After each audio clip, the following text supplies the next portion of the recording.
melanjutkan pembacaan kitab Miftahus Sudur, kita masih membahas mengenai wajibnya seseorang mempunyai guru yang bersambung sampai kepada Rasulullah SAW. Wajibnya seseorang mempunyai ayah ruhani. Ayah ruhani, sebagaimana manusia punya ayah biologis, ayah jismani. Kita kan punya ayah, tidak ada orang yang tidak punya ayah. Maka manusia juga wajib mempunyai ayah ruhani, ayah ruhaninya. Karena asiru fit thoriqi innama huwa irtibatul qulub. Rahasia di dalam perjalanan menuju kepada Allah adalah irtibatul qulub, bersambungnya hati. Hati kita dengan hatinya guru, irtibatul qulub, bersambungnya hati itu menjadi rahasia daripada perjalanan menuju kepada Allah. Sahabat Nabi itu banyak, ribuan, puluhan ribu sahabat Nabi. Tapi yang dikenal sekarang, yang kita kenal nih, ada berapa itu? Ada sampai 10 jari ini, kehitung nggak 10 jari ini? Yang hafal gitu 10. Belum nanti tabiin. Kenapa kok sahabat yang begitu banyak, itu, tapi kok yang dikenal, yang kemudian selalu diberikan, disebutkan nama-namanya kok gak banyak? Ya karena irtibatul qulubnya berbeda. Ikatan hatinya itu berbeda antara sahabat lain dengan sahabat yang lainnya. Orang semakin dia mendekat kepada Rasulullah, semakin dia mengikatkan hatinya kepada Rasulullah, maka semakin dia dekat sampai kepada jalan kepada Allah. Itu namanya irtibatul qulub. Ya, contoh lain misalnya gini. Dosen guru di kuliah, guru di kampus dosen, sama guru di pesantren, itu ikatan hatinya lebih kuat mana itu? Pesantren pastikan. Kenapa? Padahal sama-sama guru. Tapi dosen nggak punya irtibatul qulub dengan kita. Kita juga nggak punya kekuatan, ikatan yang kuat hati kita terhadap dosen itu. Justru kepada ustadz-ustadz, guru-guru kita yang di pondok, terutama kiai kita di pondok, itu justru kuat. Kenapa? Karena guru dan muridnya saling menautkan hatinya. Si guru selalu meriadokan muridnya, si guru selalu mendoakan muridnya, si guru selalu mentiarakan muridnya, si murid juga selalu doain gurunya, selalu mendekat kepada gurunya. Maka kemudian terjadilah irtibatul qulub. Ini yang bisa menyampaikan ini. Maka kemudian kenapa sih kita doain guru, fatihain kepada guru, mendekat kepada guru? Nggak ada lain untuk mengikat hati ini, irtibat ini, agar hati kita punya keterkaitan, punya ketersambungan. Semakin kau punya ketersambungan hati dengan seorang guru, maka semakin cepatlah engkau sampai kepada hadratnya Allah. Kenapa? Karena rahasia untuk jalan menuju kepada Allah, kan semua kita pasti pulang nih. Semua kita kan jalan menuju pada Allah. Tidak ada kita ini yang tidak jalan kepada Allah, tidak ada. Bahkan setiap hari doa kita itu ihdinas siratal mustaqim, tunjukilah kami jalan yang lurus. Nah, kita ini minta petunjuk jalan yang lurus, kan untuk jalan sih, untuk jalan, untuk ditempuh jalan yang lurus ini. Lurus ini menuju kemana? Yang menuju tentu saja menuju kepada Allah. Nah, rahasia dari ihdinas siratal mustaqim itu, biar nanti dapat petunjuk jalan yang lurus, biar kemudian cepat nyampenya karena mendapatkan jalan yang lurus. Rahasianya itu ada di irtibatul qulub, ikatan hati antara kita dengan seorang guru. Nah, faman lam yattasil bisilsilatihi bin Nabi sallallahu alaihi wasallam fahuwa maqtu'ul faidi. Maka barang siapa yang tidak bersambung mata rantainya dia bin Nabi dengan Nabi, fahuwa maqtu'ul faidi, maka terputuslah faidnya, terputuslah limpahan karunia-Nya Allah. Terputus dia kalau dia tidak punya ketersambungan sampai kepada Nabi. Nih kita umatnya Nabi bukan? Umatnya Nabi. Tapi dari engkau, dari kita ini sampai ke Nabi, mana? Sambungnya ini mana? Siapa yang menyambungkanmu darimu kepada Nabi? Itu siapa yang menyambungkanmu? Itu siapa? Siapa yang menyambungkan kita dengan guru sampai kepada Nabi? Itu siapa itu yang menyambungkan itu mana? Siapa yang menyambungkan itu? Punya nggak kita silsilah itu? Punya nggak kita mata rantai itu? Nah, orang kata di sini, siapa orang yang tidak punya ketersambungan silsilah, ketersambungan mata rantainya sampai kepada Nabi, fahuwa maqtu'ul faid, terputus dia faidnya. Faid itu limpahan karunia-Nya Allah, itu terputus dia. Maksudnya apa? Terputus karunia Allah, yang nggak punya dia, nggak dapat karunia-Nya, tidak dapat keutamaannya, tidak dapat fadlunnya Allah, tidak dapat dia. Kenapa? Karena terputus, nggak connect gitu, nggak connect. Iya pasti. Emang siapa Nabi kita? Ya pasti kita nyebutnya Nabi kita adalah Nabi Muhammad. Tapi sekali lagi, kita ini jarak kita sama Nabi ini 1444 tahun lebih. Jarak kita ini kan sekarang Hijriahnya kan sudah 1444 kan Hijriah ini. Ditambah 10 tahun berarti kan 1454 tahun. Kita ini jarak kita sama Nabi 1454 tahun lah kira-kira begitu jarak kita. Nah, yang nyambungin ini siapa yang nyambungin ini? Siapa yang nyambungin? Nah, kalau engkau tidak punya ketersambungan, fahuwa maqtu'ul faid. Engkau punya guru, punya. Gurumu itu tersambung nggak sama Rasul? Kalau cuma ngerti, paham, pinter, banyak orang itu, pinter itu banyak. Tapi dia itu bersambung nggak sanadnya sampai ke Rasul. Ini yang kemudian jadi bahaya ini. Nggak bisa kita sembarangan belajar kepada siapapun tanpa kita tahu dia tersambung nggak sanadnya sampai pada Rasul, tersambung apa enggak.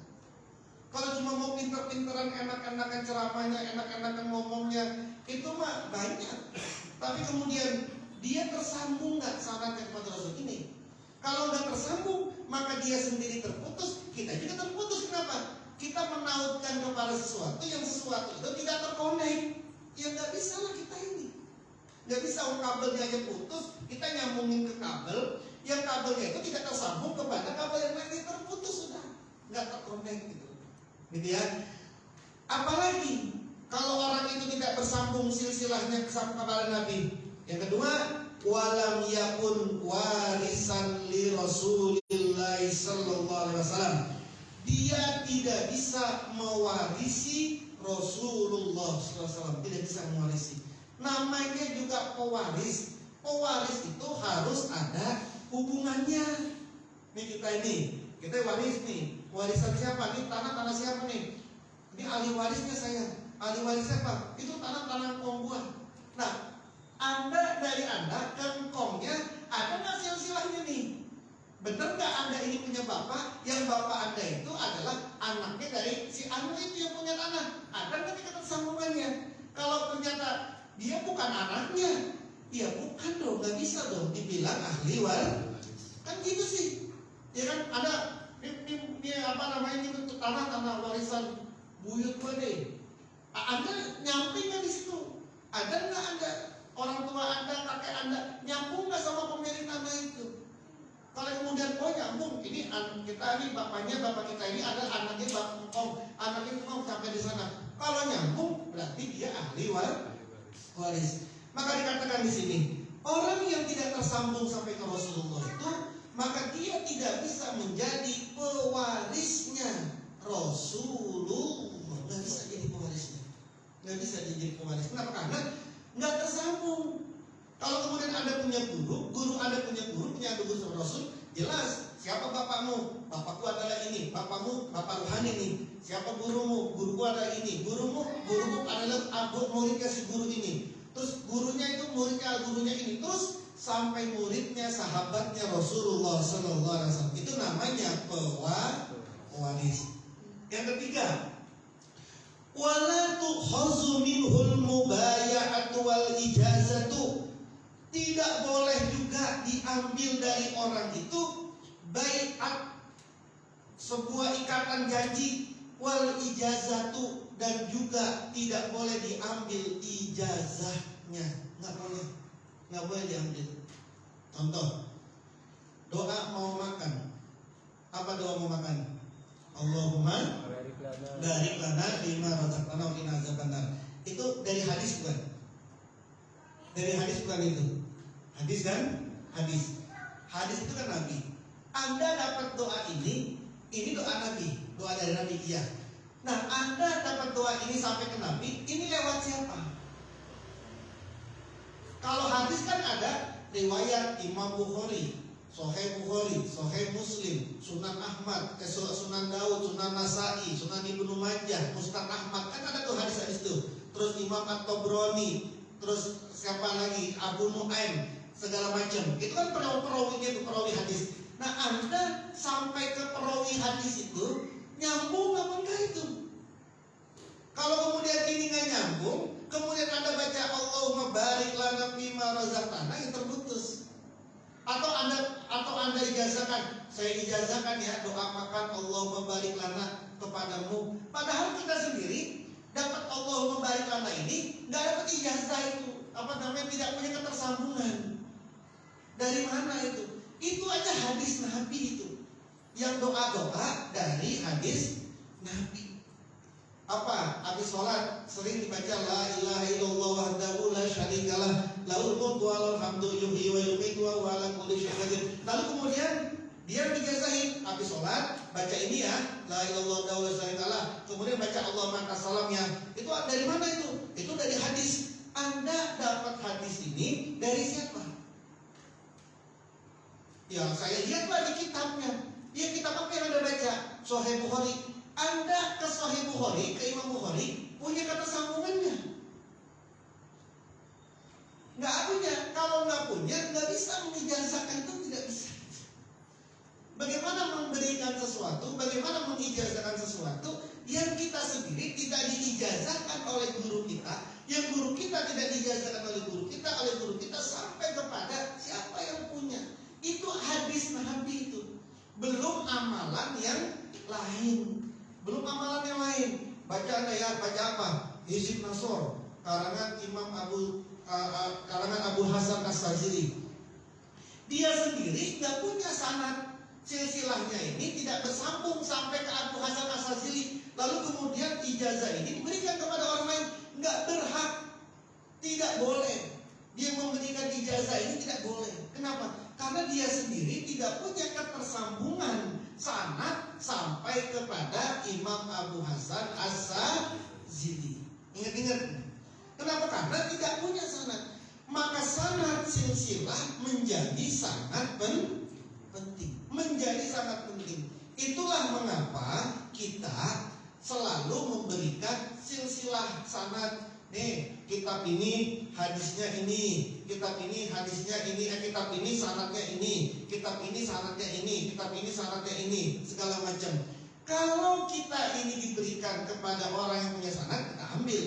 Tapi kemudian kita mau memberikan kepada orang lain, entar dulu, nanti dulu memberikan kepada orang lain ini, konsumsi dulu sendiri. Anda jangan kasih dulu kepada orang lain sebelum Anda punya ketersambungan sanad. So, saya diberikan doa ini, doa makan dari hadisnya Imam Bukhari. Saya diberikan sanadnya hadis Imam Bukhari dari guru saya namanya si A. Oh, berarti Anda sudah punya ketersambungan. Kalau sudah punya ketersambungan, silahkan itu dikasih kepada orang lain, silahkan. Berhak itu. Ini nggak pernah tahu Imam Bukhari siapa, Imam Muslim siapa, nggak punya sanad kepada Imam Muslim, kepada Imam Bukhari, kepada Imam Abu Daud, kepada Imam. Lalu kemudian memberikan, oh ini hadis, ini doa ini dari Nabi nih. Benar, doa itu dari Nabi itu benar. Benar doanya itu dari Nabi, benar. Tapi Anda ketika memberikan kepada orang lain itu tidak punya hak, itu masalahnya. Nggak punya hak. Tapi kalau nggak punya hak, emang nggak boleh? Ya silakan saja boleh. Tapi itu tadi maktuul faidi, terputus karunia-nya, terputus. Kenapa terputus? Karena kita sendiri terputus sampai kepada Nabi. Ingat tuh, ini pentingnya nih kayak begini nih, pentingnya. Jadi doa yang diberikan kepada kita konsumsi, tapi kita nggak punya kewajiban untuk memberikan kepada orang lain selama kita tidak punya ijazah, tidak punya kewenangan untuk memberikan kepada orang lain. Kalau berkonsumsi sendiri, silahkan konsumsi sendiri karena kita sudah punya konsumsi sendiri. Tapi kalau untuk memberikan ijazah kepada orang lain, lihat dulu engkau punya hak nggak untuk itu, tersambung nggak sanadnya. Ngerti ya maksudnya? Jadi jangankan doa yang lain, doa yang dari Rasul saja, yang dari hadis-hadis saja, itu kalau nggak punya sanadnya, engkau dari mana ini? Ya dari Nabi, ini mah hadis Nabi. Iya tahu, ini mah dari hadis Nabi tahu. Tapi kalau doa ini dari siapa? Hadis ini riwayatnya siapa? Lalu kemudian Anda punya sanad nggak sampai ke perawinya, itu punya sanad apa enggak? Gitu. Nah itu tadi bedanya. Biar apa? Biar tidak maktuul faidi, tidak terputus faidnya. Jadi tiga tadi itu. Orang yang tidak tersambung silsilahnya, orang yang tidak tersambung sanadnya sampai kepada baginda Rasul. Yang pertama, maktuul faidi, terputus dia faidnya. Yang kedua, tidak bisa dia menjadi pewaris Rasulullah. Yang ketiga, dia nggak punya hak, tidak boleh memberikan mubaya'atu wal ijazatu, sebuah baiat dan juga ijazah. Nah, titik. Kenapa kok bisa begitu? Li'anna tariqa ilal haqqi ta'ala. Kenapa kok harus menggunakan silsilah menuju kepada Allah, itu harus punya silsilah sampai kepada Nabi? Kenapa? Karena at-tariqa ilal haqqi ta'ala, karena bahwasanya jalan menuju kepada Allah Subhanahu wa taala zahirun wa batinun. Ada yang zahir, ada yang batin. Jalan menuju kepada Allah itu ada yang dengan tampak, ada dengan yang tidak tampak. Fazahiruha as-sari'atu wa batinuha al-haqiqatu. Jalan yang tampak namanya syariat, jalan yang tidak tampak namanya hakikat. Dua, jalan menuju kepada Allah dua, ada yang zahir, ada yang batin, ada yang tampak, ada yang tidak tampak. Yang tampak namanya syariat, yang tidak tampak namanya hakikat. Contoh, sholat, takbiratul ihramnya tampak apa tidak? Tampak. Zahir. Rukuknya, sujudnya, iktidalnya, salamnya zahir apa enggak? Zahir. Terus hatinya khusyuk atau tidak khusyuknya hati zahir apa batin? Batin. Lalu kemudian sholatnya karena riya atau karena ikhlas, itu zahir apa batin? Batin. Nggak bisa Anda zahir doang, tidak bisa Anda batin doang. Jalan menuju kepada Allah harus dengan zahir batin. Orang sodakoh nih, orang sodakoh ngasih duit, orang sodakoh ngasih duit zahir apa batin? Zahir. Lalu kemudian ngasihnya ikhlas atau karena pamer, itu zahir apa batin? Batin. Kalau kemudian dia asal ngasih doang, pokoknya penting gua ngasih, urusan nanti gua dalam hatinya pengen indah, pengen dipuji, itu mah kagak dipikirin sama orang itu, maka dia sama saja jalan zahir doang, tidak jalan batin. Syariat saja, tidak menggunakan hakikat. Jangankan menuju kepada Allah, wong kita aja juga ada yang zahir, ada yang batin. Ada pakaian luar, ada pakaian dalam. Ada jangan pakai pakaian luar doang, jangan pakai pakaian dalam doang. Pakaian luar doang, pakai pakaian luar doang itu bahaya. Pakai pakaian dalam doang dibilang orang gila, gitu kan? Nah itu kita ini punya dua itu. Kita ini punya dua ini. Ada syariat, ada hakikat, ada yang zahir, ada yang batin. Ada baju dalam, ada baju luar. Jalan menuju kepada Allah juga gitu. Ada yang nampak, ada yang tidak nampak. Ada yang zahir namanya syariat, yang batin namanya hakikat. Nah, fasyari'atu muayyadatun bil haqiqati. Ini kaidahnya nih, kaidahnya. Syariat dikuatkan dengan hakikat. Wal haqiqatu muqayyadatun bisyari'ati. Sedangkan hakikat dibatasi oleh syariat. Ini kaidah. Ulang ya. Syariat itu dikuatkan dengan hakikat. Sedangkan hakikat dibatasi oleh syariat. Contoh, sholat. Syariat kan ini sholat ini kan syariat ini syariat. Sholat itu harus dikuatkan dengan hakikat. Nggak boleh, nggak bisa kita tuh sholat Allahu Akbar, Allahu Akbar, Allahu Akbar, hati kita yang kemana-mana, pikiran melayang kemana-mana. Nggak bisa itu. Harus dikuatkan itu dengan hakikat. Puasa, zakat, sedekah, zikir, baca Quran, berselawat, segala macam itu syariat itu, segala macam syariat harus dikuatkan dengan hakikat. Tapi kebalikannya, hakikat dibatasi dengan syariat. Hakikat nih harus dibatasi dengan syariat. Apa misalnya? Kan sholat itu yang penting ingat kepada Allah. Ya sudah, saya ingat aja sama Allah. Kalau saya udah ingat, berarti saya udah sholat. Ngapain saya sholat tapi masih ngina-ngina orang? Ngapain saya sholat tapi masih berbuat buruk? Kalau saya sholat di dalam hati saja, yang penting saya nggak berbuat buruk sama orang, itu namanya hakikat, nggak dibatasi oleh syariat. Nah, orang-orang kalau puasa sampai maghrib doang. Kalau sampai tarawih banyak lagi kali puasanya apa pahalanya nih. Nah, buka puasanya habis tarawih. Kenapa? Karena menganggap habis maghrib aja pahalanya banyak, apalagi habis tarawih. Habis tarawih aja buka puasanya. Nggak bisa itu. Itu namanya hakikat harus dibatasi dengan syariat. Hakikat nggak boleh keluar dari syariat. Nggak boleh. Udah zikir aja di kamar, zikir. Kerja di mana? Udah zikir aja. Rezeki mah nggak kemana-mana. Kalau datang pasti datang. Di musola kayak, lagi di masjid kayak, lagi di mana. Kalau rezeki datang aja. Yang penting sekarang zikir aja. Kerja enggak, apa nggak bisa itu.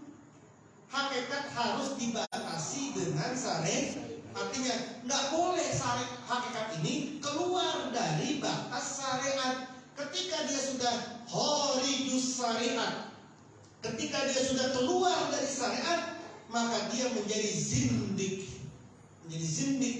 Menjadi fasik, menjadi zindik. Keluar dia. Kenapa? Karena dia sudah horijus syariat. Kenapa kok nggak sholat? Saya udah dikasih kode.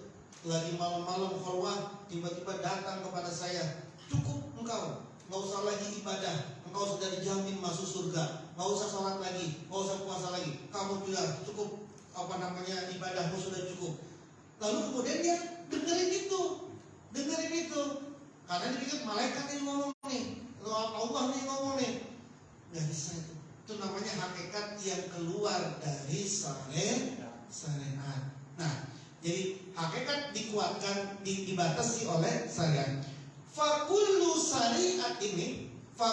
syari'atin ghairi muayyadatin bil haqiqati fa ghairu makbulah. Semua syariat yang tidak dikuatkan dengan hakikat fa ghairu makbulah, maka tidak diterima.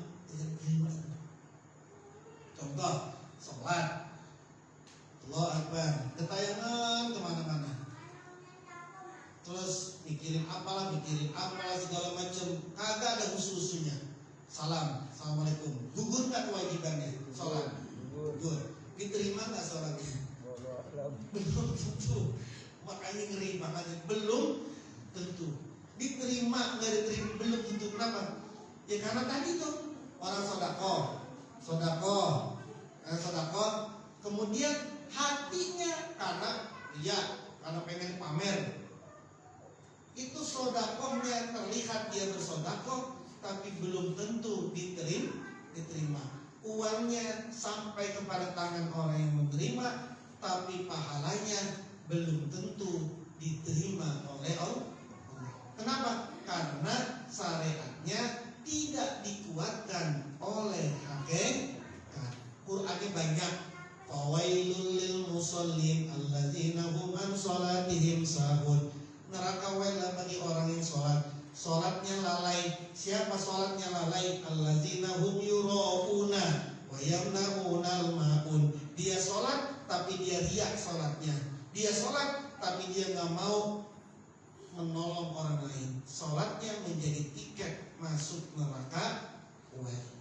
Padahal salat itu salat, tapi salatnya menjadi tiket masuk neraka.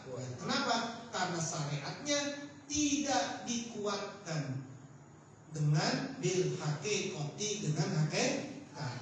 Pun begitu kebalikannya.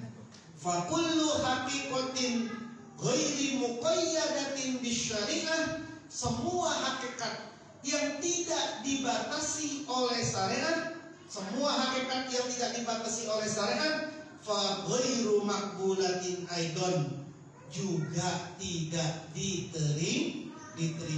Sholat belum? Udah. Kapan? Ini barusan. Kapan? Ini saya lagi sholat ini, lagi ingat kepada Allah. Kan hadis dalilnya jelas. As-sholatu li zikri, inna sholata li zikri. Sesungguhnya sholat untuk ingat kepadaku. Sekarang saya ingat kepada Allah, berarti saya sudah sholat. Gitu ya. Nah itu tetap tidak diterima. Fas-syari'atu antak budahu wal haqiqatu antashhadahu. Syariat adalah engkau menyembah kepada Allah, sedangkan hakikat adalah engkau menyaksikan Allah. Itu bedanya tuh. Syariat adalah engkau menyembah kepada Allah. Tauhid kita benar. Siapa yang kamu sembah? Allah. Apakah engkau sudah musyahadah kepada Allah? Apakah engkau menyaksikan Allah? Itu namanya hakikat. Nyembah Allah, tapi tidak menyaksikan Allah. Menyaksikan Allah itu bukan berarti Allahnya terlihat, bukan, nggak mungkin manusia itu melihat Allah di dunia, itu nggak mungkin. Lalu menyaksikan apa? Ia menyaksikan af'alnya Allah, menyaksikan awsaf sifat-sifatnya Allah, menyaksikan sifat-sifatnya Allah, fi'il-fi'ilnya Allah. Misalnya Allah maha mendengar. Allah maha mendengar, maha mendengar. Anda, kita menyaksikan nggak kalau Allah maha mendengar? Kalau kita menyaksikan Allah maha mendengar, berarti kita ini yakin semua yang kita ucapin, semua yang kita doain, semua yang kita zikirin didengar sama Allah. Sehingga kita nggak putus asa. Udah doa lama-lama, agak dikabulin juga, ya Allah dengar apa kagak sih? Berarti kita tidak musyahadah, tidak menyaksikan Allah maha mendengar. Allah maha melihat. Apakah kita musyahadah dengan Allah yang maha melihat? Apakah kita menyaksikan bahwa Allah itu maha melihat? Kalau kita mengatakan Allah maha melihat, ya. Tapi apakah engkau menyaksikan Allah itu maha melihat? Kalau engkau menyaksikan Allah itu maha melihat, nggak mungkin engkau itu bisa berbuat maksiat dimanapun engkau berada. Nggak bisa engkau berbuat maksiat itu. Kenapa? Karena engkau bermusahadah. Musahadah, Allah melihat, menyaksikan bahwa Allah maha melihat. Kalau kita masih tetap maksiat dimanapun saja berada, kita masih maksiat, berarti kita ini tahu Allah maha melihat, tapi kita tidak menyaksikan Allah maha melihat. Itu bedanya. Jadi menyaksikan Allah itu hakikat menyaksikan Allah, bukan menyaksikan fi'il, bukan menyaksikan zatnya Allah. Allah di sana tuh, Allah di sana. Enggak mungkin. Allah itu nggak ada di tempat. Allah itu tidak ada di mana-mana. Allah itu tidak ada di satu tempat. Allah itu ada di mana-mana. Tidak menempati satu tempat Allah itu. Jadi nggak bisa melihat zatnya Allah, nggak bisa di dunia itu, tidak bisa. Menyaksikan itu menyaksikan tadi sifatnya Allah, menyaksikan fiilnya Allah. Fiilnya Allah itu apa misalnya? Takdir misalnya, qada dan qadarnya Allah. Itu kan fiilnya Allah, perbuatannya Allah. Allah menakdirkan kita terjadi sesuatu kepada kita, itu adalah takdirnya Allah. Itu Allah yang berbuat kepada kita. Kemudian kita musyahadah enggak? Kalau ini adalah ketentuannya Allah.